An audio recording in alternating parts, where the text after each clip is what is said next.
Okay, so welcome everyone, and thank you for tuning in for this Industry Student Engagement, a key component of the State of Innovation Challenge. My name is Jenny, and I'm on the team leading the challenge, and I'm joined by Becky Bronstein from EarthGen. Today, we're going to talk a little bit about what EarthGen does. We're going to talk about Becky's current role, how that role has changed during COVID, and about her career trajectory. How do you get into the role that she's in now? We'll also get Becky's advice on how to approach some of our case challenge questions, how she would approach them if she was participating in the challenge.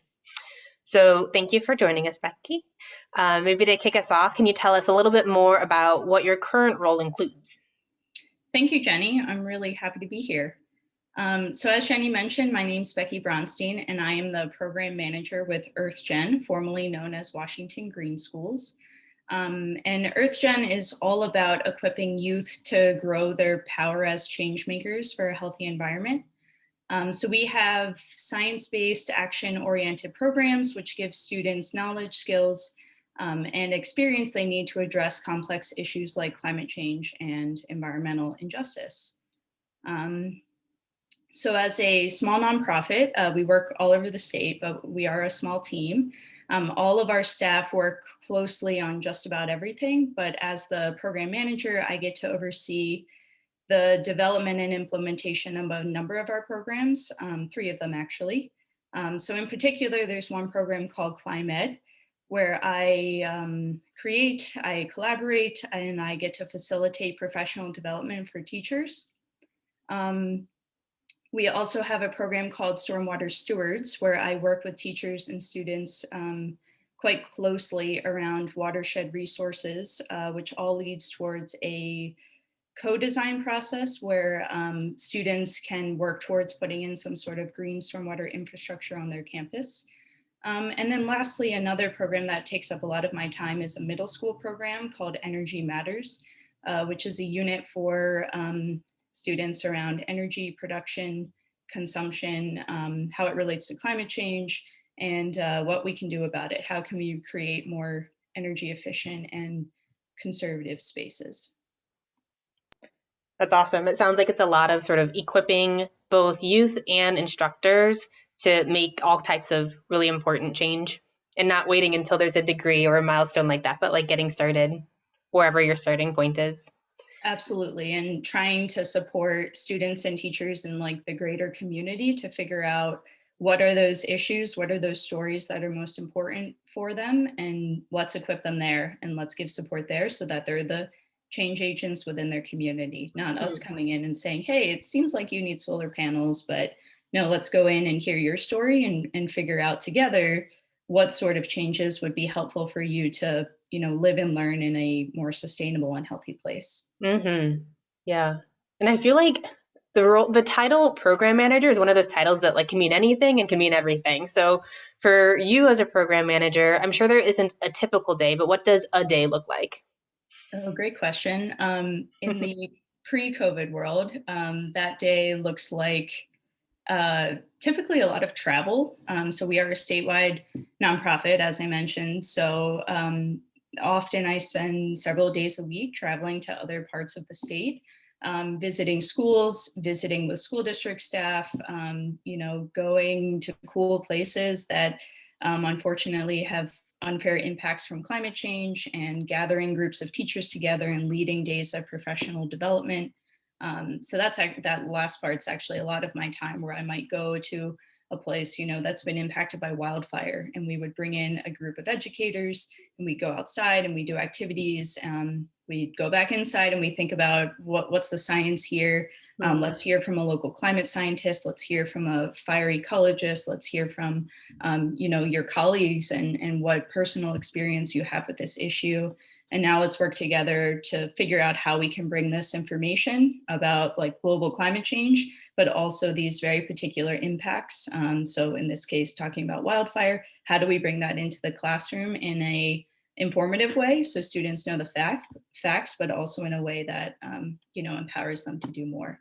So I'd say a typical day is, in pre-COVID would be getting to go to these places, meeting with teachers. Now it looks a lot of virtual trainings that we break up across Zoom meetings, It always also includes lots of meetings any given day, both internally and externally. So internally with our team, externally with all of these different partners around the state. Um, Mm-hmm. and lots of emailing. I feel like that's definitely a big part of the job, but a rewarding one in that I get to work with so many different stakeholders around the state.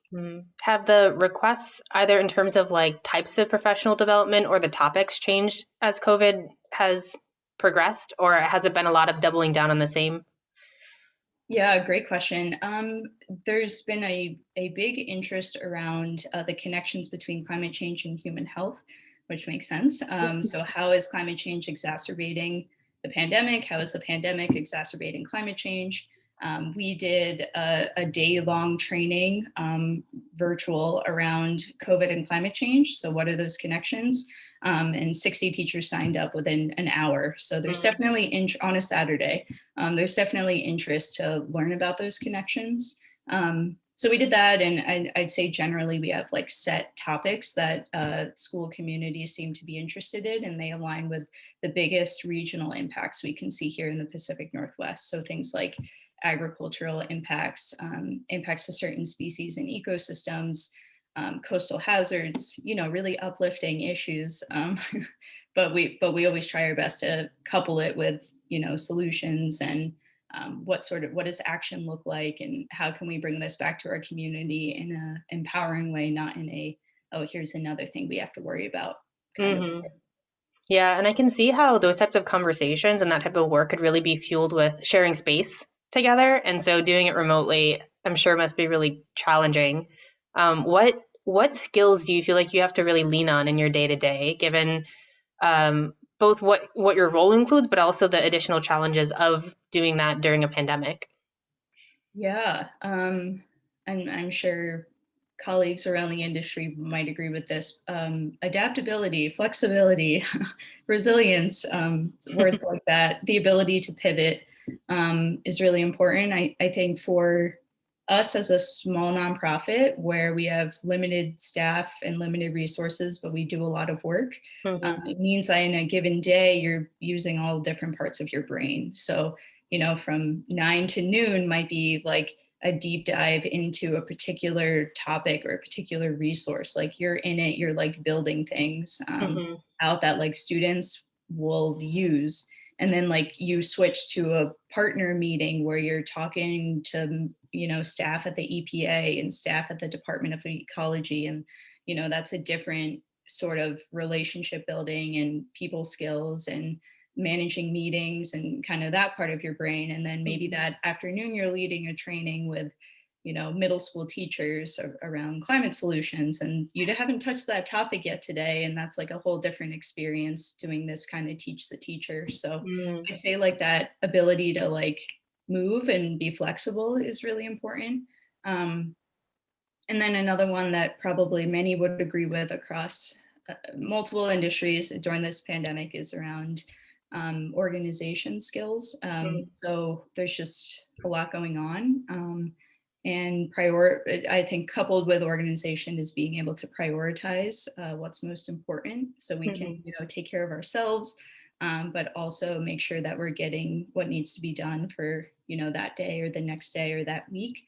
Mm-hmm. Still are able to, have our eye on the horizon and what's coming up next. So it's really important to stay organized so we feel that we're fulfilling our mission and working towards chipping away at these big complex issues, but we're also, taking care of ourselves in this weird time.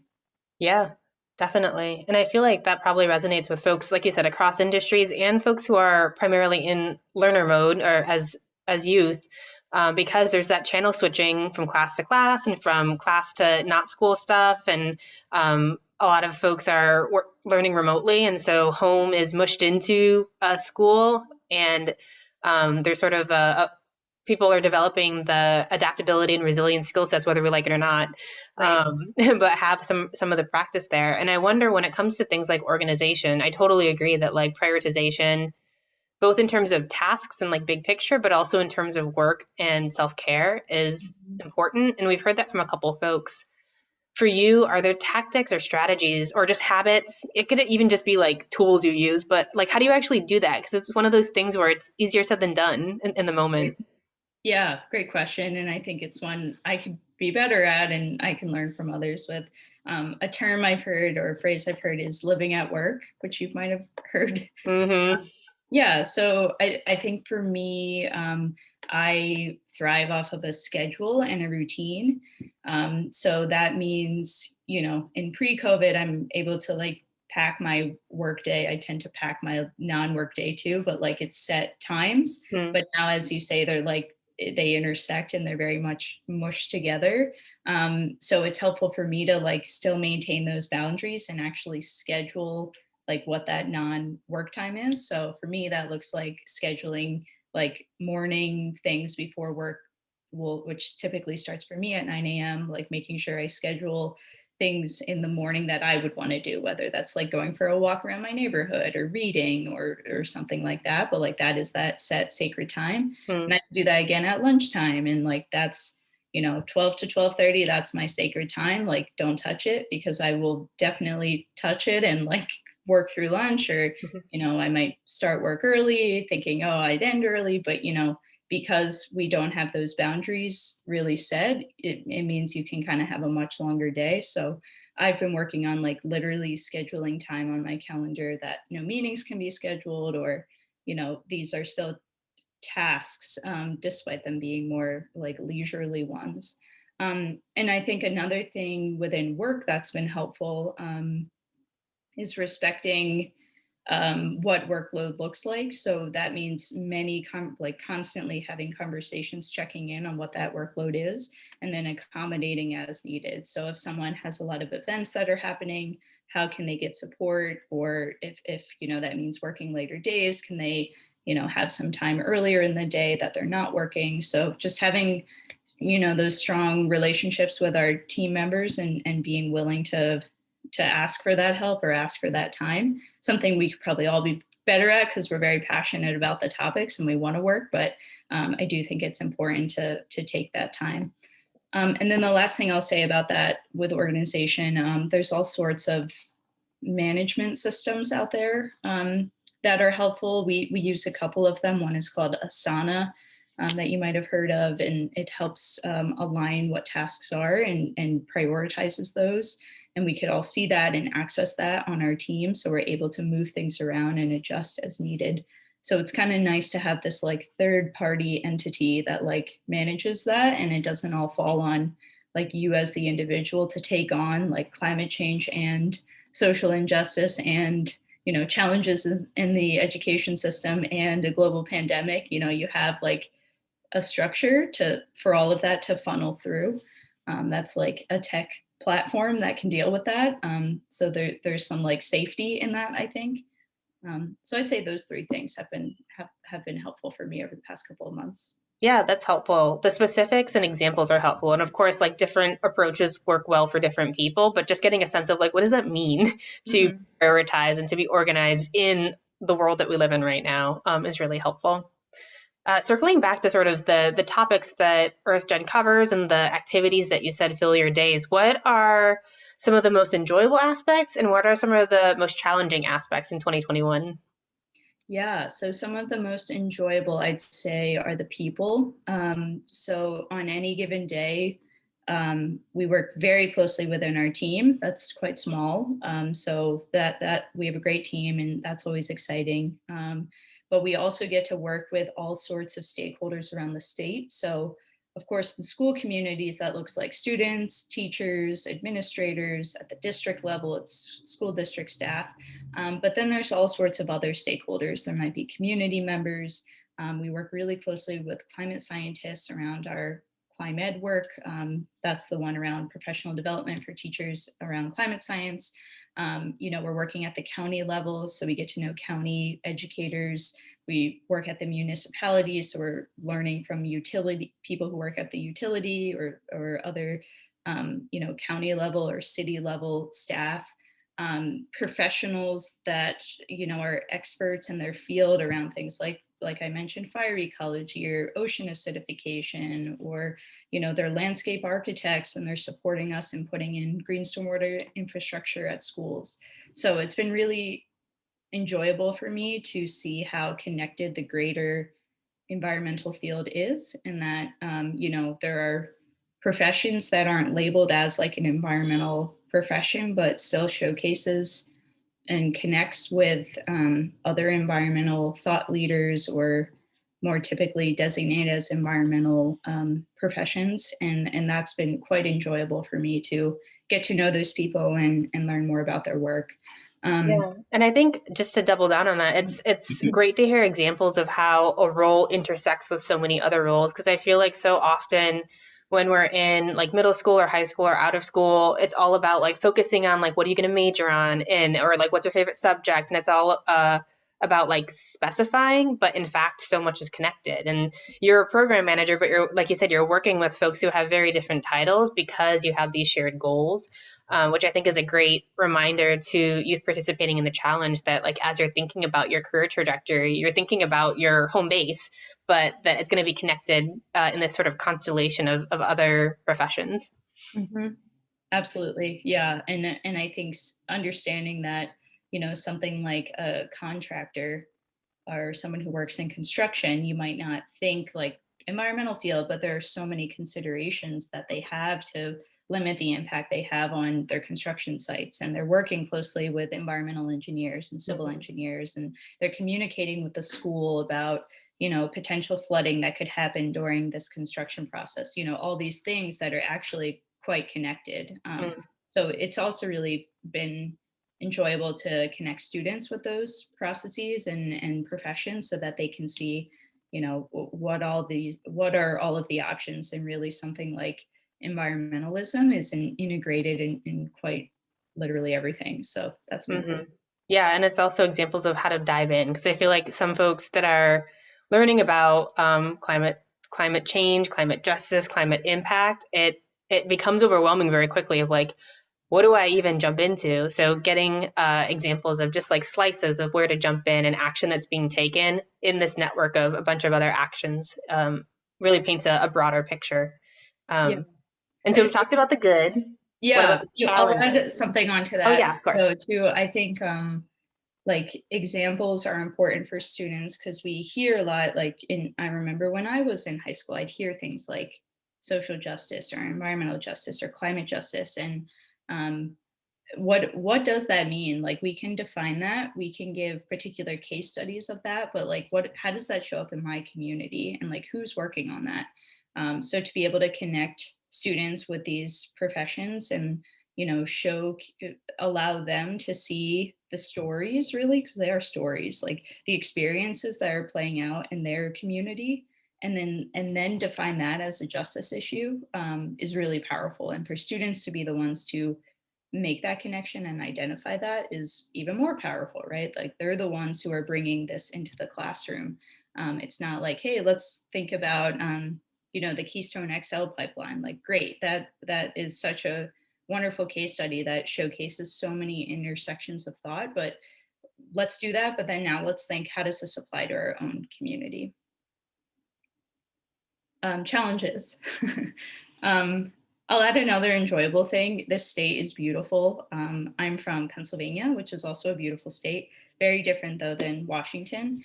And it's been really enjoyable to get to travel around. I've really been to most large regions of the state. I'd say like North Central is the one that I haven't been to as much, because there's not too many schools up there. But yeah, it's been quite lovely just to get to drive places and gather groups of teachers together in really pretty places. Challenges. So I'd say the biggest one, there's just a lot to do. I think I laid it out. It feels a little bit, I think Al Gore had once referred to climate impacts as biblical plagues. When you like list them all out, it's, fire and, parasites and increased temperatures and yada, yada. And we do a lot of thinking and a lot of teaching around climate change. But increasingly, we think a lot about how that intersects with who's being impacted, and that then becomes learning about social injustice. And then, as I mentioned, there's challenges in the education system. So it's kind of like these three come together, and in a challenging way, and they make a bit of a tangle. And that means our work is really meaningful, and that every day we get to chip away at this, what is really a rewarding process because we make progress every single day. But it's still heavy. It's still, in a given week, you might talk about coastal hazards on Monday. Wednesday, you're talking about wildfire. Friday, you're talking about, decreased population of snow dependent species. And it's just a lot. So I'd say that's sometimes a challenge. We work really hard to integrate solutions and action in everything that we do, but um, there's a reason these are crises, right? There's quite an urgency here, and we sometimes have to take breaks and remind ourselves of why this work is important and why it's important for us to take care of ourselves so that we can, better engage with the communities that we work with. Yeah, that's an important element of this, is being able to sort of facilitate and like bring folks along with you, just like see the urgency, see the crises, and also have those actions as next steps to keep moving forward rather than get stuck. Right. Yeah, it's definitely a balance. And there's moments where you can go too far, you've shared too much, and I wouldn't say we share too much, but there's there's kind of this balance of what's adult level understanding or what's high school level understanding versus what do you share with a third grader. And we are definitely of the mind, like, everyone should be aware of these issues. We shouldn't hide anything, but there's a way to message and there's a way to support. So even that third grader feels that they have agency and are empowered to take action, not just be sad, because Right. that's what we want. Right. Yeah. I'm interested in your trajectory to your current role. So thinking back, even before any higher ed training, we have a lot of folks participating in the challenge who are as young as middle schoolers. So even if it wasn't a class, were there classes or out of school programs or just hobbies or tendencies that, looking back, you're like, okay, I can kind of see how that ended up here. Mm-hmm. Yes, I think my trajectory, my past makes sense for my present. So as a kid, I was always fascinated by nature. My dad was a veterinarian, so that, just animals and science was very much a part of how I grew up. But I was the kid who'd collect rocks and I put them in my pockets and walk around, or I'd like collect insects in jars and to study more closely. And I was obsessed with the night sky, and I just, loved being outside. But it probably wasn't until sixth grade. My school had Science Olympiad, if you're familiar with that, which, as someone who also loves the Olympics, Science Olympiad was very exciting. So it's just what it sounds like. It's the Olympics of science, where kids from all over the region come together to compete in science events. And there's study events and there's also building events. And of course, I took on a lot of the environmental categories. So there's like environmental chemistry, which was so cool. And there was ornithology, which is probably my favorite, the study of birds. And you had to memorize all these bird songs and identify them. So I love that. It was extracurricular. It was, this opportunity to be kind of competitive in a more like academic sense. It was cool to meet kids from all over the region and compete together. So there was that. I also had a really impactful environmental science teacher in high school, who I still am in contact with. We email probably a couple times a year and meet up if we're able. And he was super helpful in allowing me to see all these different pathways within the environmental field.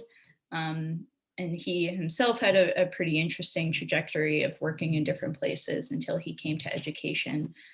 So that was really helpful to have kind of a mentor in those years in high school.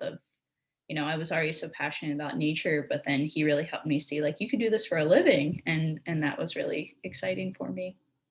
So that was through high school. Should I keep going? Well, I mean, even just those two, I think are great messages because one is to like look for opportunities, even if they're outside of the classroom. And we've heard some industry leaders say that it looks like a program or it looks like an opportunity like the Science Olympiad. For others, it was like a more traditional like fellowship or internship.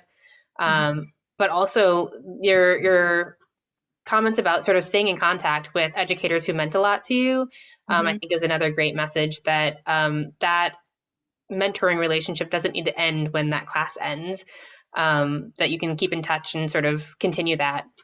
Very mhm. cool.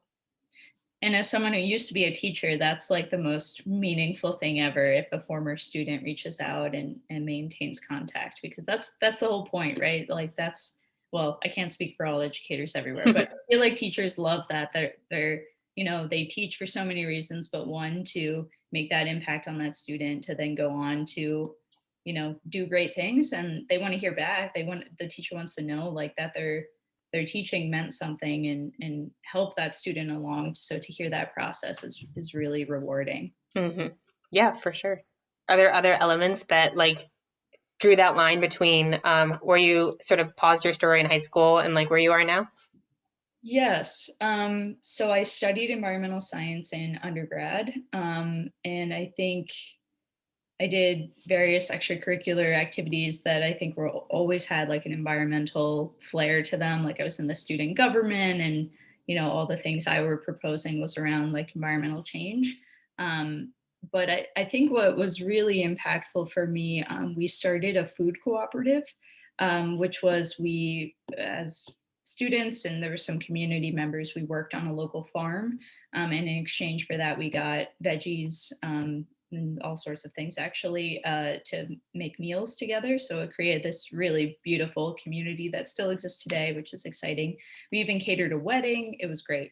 But I think, you know, that farming experience was really important for me. I went on to work on many farms throughout the country and some internationally. And it was just, I think there's personal nourishment that comes of like being a part of the whole cycle of caring for soil so it's productive, to put something at like an inert seed into the ground, to tend to that seed so it becomes a baby plant, to support that until it grows up, and then you can harvest that and you can share that with someone, or you can sell it and there's an exchange there, you can eat it yourself. And just seeing that, and like the all the different variables that go into that, and so sun and water and good soil and love to the plant babies and all all those things, was really important and pivotal for me. I think to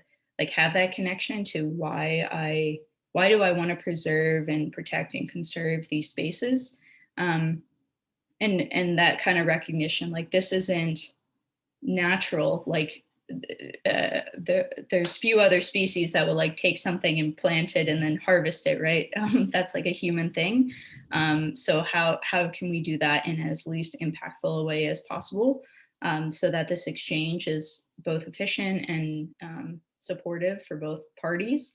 And I think that goes for everything else, like how like look at everything we do now, how we get from place to place.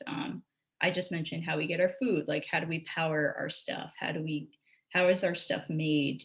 All of these things. So I think farming allowed me to see the cycles involved with stuff like that, with those processes, and how everything's a system. And that wanted me to do more work more with like the system at large, I think, and continue to see those connections, and how can we make that a more fulfilling and sustainable process. Yeah, it's really great to hear that like broad arc because we've had some industry leaders who've talked about how they sort of recognized either skills or habits or just like um, programs that they're really excited about and sort of dove into that. But we've also had a lot of industry leaders who had a very squiggly path to Mhm. their current role where they like started in one industry, hopscotch to another. And so I think as a collection of industry engagements, it's really nice to have both types of perspective, because my experience is much squigglier.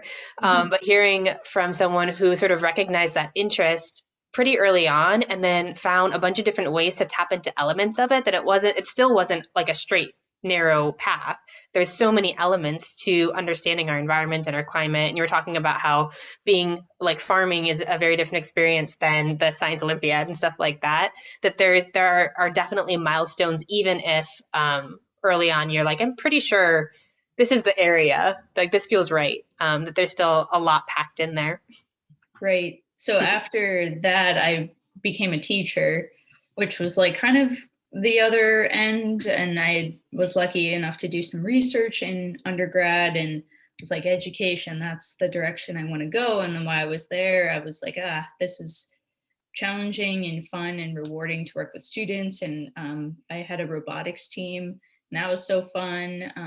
It was just this really it was a rewarding experience, and I learned so much, but I felt I was missing that environmental element. Like I was losing a little bit of that farmness that I had explored before. So I'm lucky now that I kind of have this really nice combination of education and the environment, and able to pursue both passions. Mm-hmm. Yeah, that's wonderful. And so sort of taking all of that knowledge that you have and sort of turning towards our case questions. As you know, the State of Innovation Challenge has 3 prompts. One is about the food supply chain and a bunch of different subtopics within that. The second is about responding to COVID, which we intentionally left pretty broad because there are so many elements, both direct and indirect, that go into that. And same with our third topic, which is life after COVID. That's everything from how do we have a better new rather than going back to the way things were, as a learner, as a worker, as a leader. And we have students across the state who are thinking about solutions to this, or ideas maybe. And for some of them, it's programs. For some of them, it's tools. For some of them, it's policy ideas that they're coming up with. And so knowing that we have prompts to guide, but a lot of wiggle room in terms of what to produce. What advice would you have for students as someone who's sort of doing this at work? Like you're connecting the dots for folks, you're helping guide people and like navigate complex topics. What advice would you have for students navigating the challenge? Mm-hmm. Yeah, great, exciting question. There's a couple things here. So I think so we do an activity with teachers, maybe that's where I'll start, around visioning. And the reason we did this is because we would spend many of our trainings talking about the problem. And the equivalent here is the case, the 3 different cases. And we talk about the problem, and then we'd say, okay, like now what are we going to do? And that's kind of an overwhelming place to be. So we kind of switch that up, and instead we pause after talking about the problem, after looking into all the different options, after doing all this research. Then we ask teachers to, and sometimes we'll say like close your eyes, and we might beforehand might have showed some images, and we'll ask them to imagine sometime in the future. We say like, imagine your school in 2050, and that it's carbon neutral. What's it like? Like, what are students learning? How do they get to school? What are they eating? What do they do after school? We ask all these questions, and we give teachers like a time to creatively express that. Like they could draw, they could make an interpretive dance. It doesn't matter to us. Like do whatever makes sense for you. And then what we find, and then they share that out. And what we find is, despite, much of the training, we hear all these different perspectives and opinions. And I think for these 3 cases, of course, there's just so many different ideas and perspectives and differing factors that you need to consider. Despite all of that, like the vision is pretty similar. So people, are expressing pretty similar visions of what that future looks like. So I would suggest to students to perhaps pause and imagine what that future, say your project happens, your policy happens, you talk to that person, you do whatever, it worked. What is that place like? What does it feel like? What does it look like? What does it smell like? like all of those things. And then I think it's easier, or at least we're finding, for then you to work backwards. Like how do I need to get there? What steps seem important for me to get there? And I just prioritize for myself what's most important because that's what I'm hoping for in the future. So it's kind of a way to like funnel things down a little bit and allow you to like hop over the like madness and think about what you want, and then you can work backwards. So that's something I've been doing a lot of thinking about, and I would hope could be a little bit helpful in thinking about what that future, what you would like it to be like. Yeah, that's a great strategy. And I feel like there's versions of that, but they sort of all mean the same thing of like defining success or like setting a vision or like if things went right, what would it look like? And then sort of anchoring how to get there. I think that's a great recommendation for students. Yeah, and I think we're often asked like, "What's your SMART goal?" or "What are your goals from this?" or "What are the expectations here?" And those are all really important, but don't be afraid to have more of that like qualitative, creative time Yeah. to like think about the future and how you want to feel, even, and then work backwards and think about, okay, now like what are the goals to actually get there? Mm-hmm. Mm-hmm. And then Yeah. I think another thing that I think is really important is like if we think about in any problem, like who, what, where, how, like these big kind of questions that you can come up with. I think the what is everywhere, right? Like we're hearing about the what all the time. It's in the news. The what is the case study? Are these cases? There's so much research out there. Like there's so much content. And I think the how is like what students are working towards, like that they're like what they're actually going to propose, of course, and how they're going to get there. Mm-hmm. But I feel like in these sorts of problems, there's less emphasis on who and on why. Um, who being like who should be on your team, who's being impacted by this to begin with. Mm-hmm. Are they on your team?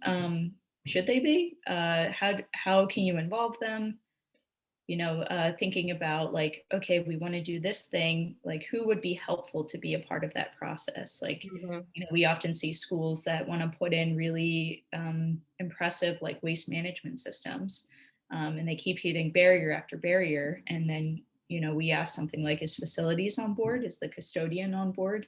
And they might not be. And that's an opportunity, if you're thinking about a project in a particular area, who should be helpful there. And then I think the why, which we often think is obvious, like these are important issues, people are suffering, we need to make change, but being able to articulate that is really helpful. And I think in getting people on board and, that question of why should I follow you? I'm really busy. I have a lot going on, but why this project? Why should I listen to you? Mm-hmm. And for students to think about what are those, what additional things can you add or even take away to simplify things to get people on board with your story, um, and get them to listen to you and want to carry out your mission. Yeah, I think those are both so important. And sort of a connection point that comes to mind as you were talking was also thinking about like what work is already in place that you can amplify. Like who else, like not just bringing people onto your team, but who already has a team and is doing related work that you don't want to duplicate, but that maybe you can like build on and build up. Yep. And I think that connects to exactly what you were saying about both the who and the why. Like, why are we adding to this? And like why are we creating rather than adding, or does there need to be a creation of something that supports some of the stuff that's out there, or are we starting from scratch somehow? Absolutely. So kind of that, like doing a landscape analysis, like what's out there already, like Mm-hmm. who can be on my team, who can support me, who can I ask for, some of their resources that are might be open source or whatever. How can I take what they have, source it properly and make it better, or how can I bring them on as a collaborator and how can we do this together? Yeah, that's so important. Awesome. And so as students are thinking through this and as they're learning about careers like yours, do you have resources that you would recommend? Yeah. So I'd of course recommend going to our website, earthgenwa.org. We have all sorts of resources around what it looks like to take environmental action at your school, as well as what it looks like to take action at home. And one resource in that could be interesting to you, we have a carbon calculator tool where we put through a bunch of formulas and algorithms real carbon savings and cost savings and other resource conservation results like water savings to typical environmental action projects. And this includes projects that you might not always think about what are the carbon savings for that. So things like not eating meat for a day or multiple days, or putting in a rain garden, which are different than projects like, turning off the lights, that it's more obvious that energy is being saved. So that might be a helpful resource to check out. There's of course other types of tools online. This one's helpful because it takes typical types of action projects, and it might support your work in providing real proposed data. And I think for your stakeholders, having cost savings associated with that, to be able to go to a school administrator and say that we expect you to save tens of thousands of dollars by doing this very simple thing, like, turning off your computers every night, or turning them off during breaks, or adjusting your blinds for your energy so you can save energy. That money can go towards so many things, as you all know. So I think, incorporating data would be important, and that hopefully that carbon calculator tool could be helpful. There's also some interesting resources around data online from some of the federal agencies like NOAA and NASA, the EPA, even various departments of ecology across states have interesting work. So I think it's always important to include that data and provide that evidence. I would imagine students have a good sense of their claim and what they're proposing, but providing the evidence to back it up is sometimes more challenging. So that speaks to that why, like, why should I follow you? Why should I do what you're proposing? So I'd say those data resources are helpful. And then the last thing I'd offer that we at EarthGen have been thinking a lot more about is around effective storytelling. So that kind of speaks to the who and the why too of you might have the most brilliant idea ever, but if you can't tell it effectively, no one will hear you and no one will listen, unfortunately. So how can you market or brand your materials so that people would want to listen? And Climate Generation's a great organization that has some resources around this. We at EarthGen have some resources, and if my contact info isn't already provided, happy to send that your way. So there's various writing prompts, there's various like tips around how to showcase your materials that will make it more exciting or engaging and more likely for people to listen to you. So I'd say data and telling your story are the two types of resources that I think are important. Yes, definitely agree. And I think that is actually a great note for us to wrap up on. So today we've learned about EarthGen. We learned about Becky's role at EarthGen and how that's changed during COVID. We've also learned a lot about her path to her current role and some of the key events and experiences that shaped that. And we've also gotten some advice on a different way of approaching our case challenges, not just focusing on the problem, but focusing on what we're trying to achieve and using that as sort of an anchoring point to pull us towards those goals. The carbon calculator that Becky mentioned is on EarthGen's website. We've also posted the link on the challenge website as well, if you happen to be there. And so with that, thank you, Becky, so much for making time to chat with us. Thank you, Jenny. It's been a lot of fun, and I'm really excited to learn more about all of the cases that come up. All right. Take care, everyone. Thank you.